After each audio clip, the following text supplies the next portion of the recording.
8、横浜校水曜日20時10分のクラスです。担当は京子先生。このクラスは一番人数の多いクラスです。その分頑張れることも多く、得ることも多いところが力になっていると実感しています。構成はとても複雑で、見てくださる方を楽しませてくれると思います。ミュージカルのような展開をお楽しみくださいませ。横浜校水曜日20時10分のクラスで「手姫ねの手姫」どうぞ。えらい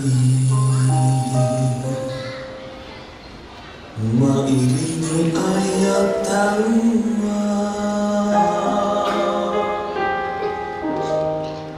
手姫の後は参りいら「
水曜日20時10分のクラスの皆さんでした。